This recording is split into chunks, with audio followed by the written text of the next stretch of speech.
लाखों जिंदगियां खत्म कर चुका कोरोना कई मामलों में अब भी पहेली बना हुआ है। क्या जानलेवा कोरोना वायरस सिर्फ फेफड़ों में इंफेक्शन फैला रहा है? जो अब तक ये सोच रहे थे वो ये जानकर चौंक जाएंगे कि कोरोना फेफड़ों के अलावा शरीर के दूसरे अंगों को भी बुरी तरह डैमेज कर रहा है। ये हैरान करने वाला खुलासा हुआ है भोपाल एम्स की एक स्टडी में।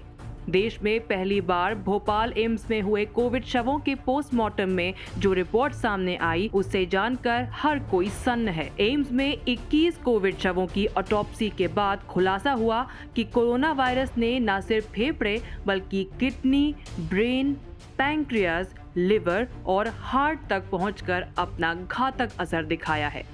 भोपाल एम्स की स्टडी से इस बात का भी खुलासा हुआ है कि मौत के 20 घंटे बाद तक कोरोना वायरस संक्रमित मरीज के शरीर में पाया गया और मृत व्यक्ति की RT-PCR टेस्ट रिपोर्ट भी पॉजिटिव आई। Bhopal AIIMS director doctor Sarman Singh के मुताबिक एम्स भोपाल के पिछले साल अगस्त से नवंबर तक 21 कोरोना संक्रमित मरीजों के शवों का पोस्टमार्टम किया गया, जिसमें सामने आया कि मृतकों में से 45% के ब्रेन में कोविड-19 संक्रमण पहुंच चुका था, जबकि 90% शवों में फेफड़ों के अलावा किडनी में भी कोरोना संक्रमण मिला। 35% शव ऐसे थे जिनके पैंक्रियाज में कोरोना वायरस मिला। ऑटोप्सी के दौरान पता चला कि मरने वाले इन 21 में से 20 मरीजों को पहले से ही दूसरी बीमारियां थी, जबकि एक मृतक ऐसा था जिसे कोरोना होने से पहले कोई बीमारी नहीं थी और वो पूरी तरह स्वस्थ था। इस तरह की ऑटोप्सी पहले देश में कभी नहीं हुई, इसलिए इसके लिए हर तरह की जरूरी इजाजत ली गई। शवों के पोस्टमार्टम से पहले उनके परिजनों तक को भरोसे में लिया गया,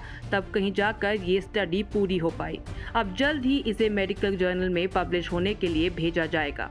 वहीं ऑटोप्सी की टीम की अगुवाई करने वाले डॉक्टर ने बताया कि शवों के अंतिम संस्कार में देरी ना हो, इसके लिए शवों का सुबह या रात को पोस्टमार्टम किया गया। ये काम बेहद खतरनाक था क्योंकि शवों के पोस्टमार्टम के दौरान एरोसोल बनने का पूरा खतरा था। इसलिए डॉक्टरों ने खुद को पूरी तरह सुरक्षित रखते हुए इस काम को अंजाम दिया और ऊपर वाले की मेहरबानी से हमारी टीम में से कोई भी संक्रमित नहीं हुआ। कोरोना लगातार घातक होता जा रहा है। जैसा कि जानकार बता रहे हैं कि इसके नए वेरिएंट पहले से ज्यादा खतरनाक हैं। ऐसे में भोपाल एम्स की ये रिपोर्ट चौंका देने वाली है। कोरोना का खतरा अगर इस तरह के बड़े और सबसे जरूरी अंगों पर रहेगा तो फिर इंसान का बच पाना नामुमकिन हो जाएगा। इतने अंगों में संक्रमण का मतलब हुआ कि कोरोना ने पूरे शरीर को ही अपनी चपेट में ले लिया है। इसलिए सबसे जरूरी है कि कोरोना से पहले ही खुद का बचाव कर लिया जाए, यानी अगर हम कोरोना को खुद के शरीर तक पहुंचने का रास्ता नहीं देंगे तो उसका संक्रमण भी नहीं फैलेगा। मास्क लगाना और सोशल डिस्टेंसिंग तो जरूरी है ही, साथ ही वैक्सीन भी कोरोना से लड़ने में सबसे कारगर हथियार मानी जाती है। कोरोना को बिल्कुल भी हल्के में नहीं लेना है क्योंकि जरा भी लापरवाही जानलेवा हो सकती है। न्यूज़ तक ब्यूरो।